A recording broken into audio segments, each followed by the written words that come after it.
La gestión de la operación del Metropolitano, que implica todo el corredor más los alimentadores, ha dejado de estar en manos de la Municipalidad de Lima y ha pasado ahora a la ATU. Esto ha generado algunos problemas, también algunas oportunidades, dicho sea de paso. ¿Qué está pasando exactamente con el sistema? Fabricio Orozco, ex gerente general de Protransporte, quizás nos puede ayudar a entender un poco más esta situación. ¿Cómo está, señor Orozco? Bienvenido, gracias por acompañarnos. Carlos, buenos días y antes que nada extender mi saludo por la conmemoración del Día de la Mujer a todas las mujeres valiosas de nuestro país que nos dan tanto soporte y que hacen tanto por nuestra sociedad y que además falta mucho para reivindicar la totalidad de sus derechos. Quedo a tu disposición. De acuerdo, muchas gracias, señor Orozco. No se ha cumplido con el reembolso de los costos de operación de diciembre 2021, enero 2022. Es correcto. ¿Por qué se suelen demorar esos pagos y por qué el Estado peruano tiene que pagar la operación? A ver,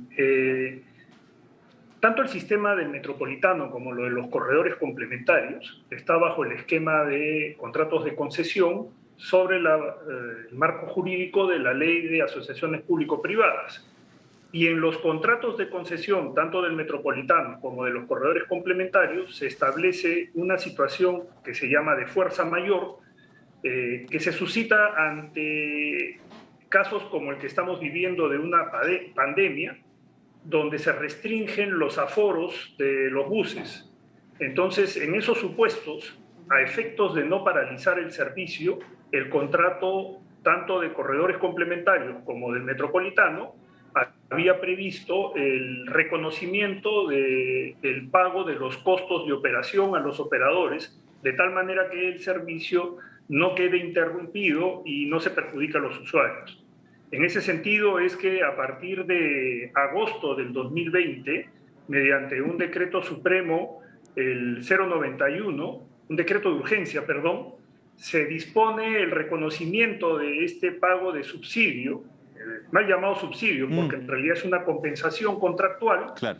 Y a partir de agosto del 2020 se empieza a dar este pago que se refiere a liquidaciones mensuales que presentan los operadores del Metropolitano y de los corredores complementarios respecto a lo que son sus costos de operación y sus gastos de operación.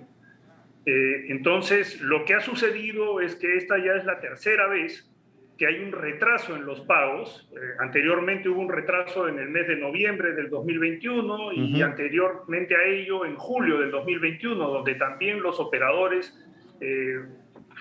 adoptaron la medida de paralizar el servicio de las alimentadoras, en el caso del Metropolitano, y en el caso de corredores hubo un corredor que no salió a operar. Entonces, esto se ha vuelto a presentar ahora, respecto de los montos adeudados del mes de diciembre y de enero, y recién el día de hoy, a través del Decreto Supremo 030 del 2022 de Economía y Finanzas, se ha dispuesto la disponibilidad presupuestal y la transferencia de presupuesto al Ministerio de Transportes y Comunicaciones, al pliego de la ATU, para que cumpla con el pago, que son aproximadamente 9 millones y algo más para los operadores del Metropolitano y 7 millones para los operadores de corredores complementarios.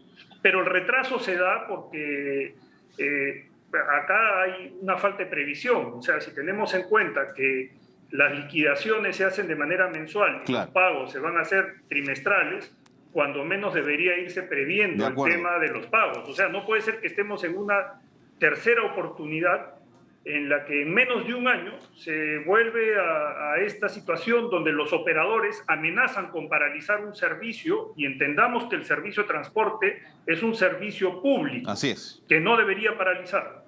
Ahora, señor Orozco, en ese mismo sentido y entendiendo clarísimo lo que usted ha señalado, que se trata de una contingencia por el tema de aforos en la lógica de pandemia, los operadores siempre cuestionaron que el Estado peruano no había cumplido con ellos respecto a las 5 cuadras a la derecha y 5 cuadras a la izquierda, que iba a ser liberado de una suerte de competencia para que el Metropolitano generara sus propias utilidades. Y es más, el recorrido del Metropolitano iba hasta Caraballo, no solo hasta el Naranjal.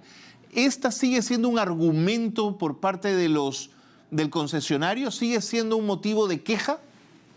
A ver, acá hay dos cosas que precisar. Primero, que el área de exclusividad del metropolitano es un área que va de 400 metros hacia cada lado de la vía del corredor segregado, no de las alimentadoras. Eso estaba previsto en una ordenanza municipal. Sin embargo, la ordenanza que establecía vamos a decir, esta zona de exclusión fue luego modificada en el año 2011 y se estableció un criterio que permitía la superposición de rutas hasta de un 20% respecto del recorrido del metropolitano. Entonces ahí hubo una primera situación en la que se modificaron las condiciones. En cuanto al tema de Caraballo y el recorrido del corredor hacia Caraballo, si bien es cierto, hay 3 laudos que establecen la obligación de la municipalidad en su momento de hacer este corredor. Esto es un tema todavía discutible desde mi punto de vista, en tanto que la licitación que se hizo del corredor del metropolitano solamente abarcaba un corredor segregado que iba desde Matelini hasta Naranjal, y no ese tramo posterior que se ha hecho hasta Chimpuobio, porque esa era una etapa posterior. Sin embargo, hay 3 laudos arbitrales que obligaron a la municipalidad a construir ese tramo, y ese es el tramo que todavía está en construcción. Eso es en lo que se refiere al metropolitano. También los corredores complementarios vienen sufriendo el tema de la competencia, vamos a decir, desleal, entre comillas, porque no se respeta su concesión. Y bajo ese mismo criterio de la superposición del 20% de la ruta, también están afectados los corredores complementarios, con un agravante mayor todavía, que en las rutas que recorren los corredores complementarios, desde que empezó el tema de la pandemia, hasta un momento antes de la pandemia, vamos a decir prepandemia, empezaron a inundar esta ruta transportistas informales, en su mayoría taxi colectivos. Claro.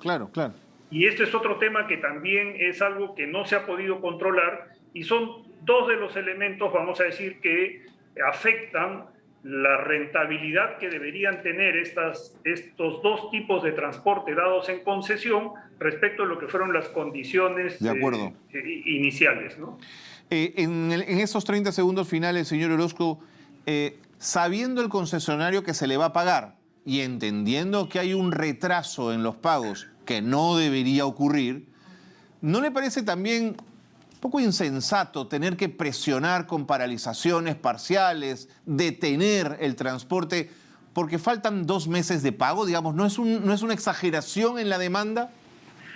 Yo considero que sí. A ver, tengamos en cuenta que esta es una operación que tiene un recaudo establecido, que todo se maneja vía un tema bancarizado, que incluso el contrato mismo establece un periodo de operación y posterior liquidación a esos gastos. Entonces, obviamente hay que tener en cuenta que la presentación de los gastos tiene todo un procedimiento, la ATU procesa esos gastos, evalúa los gastos, y una vez que evalúa los gastos tiene que hacer el trámite correspondiente para la disponibilidad del pago. Entonces, yo también coincido contigo, Carlos. O sea, es un poco jugar a la presión, perjudicar al usuario, ¿no?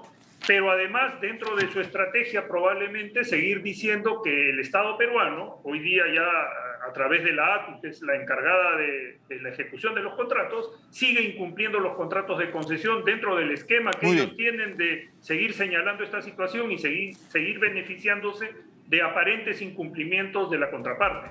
Señor Orozco, me tengo que ir. Le agradezco muchísimo que nos haya ayudado a entender un poco más cuál es la situación que se está viviendo en el sistema del metropolitano. Muchísimas gracias. Gracias.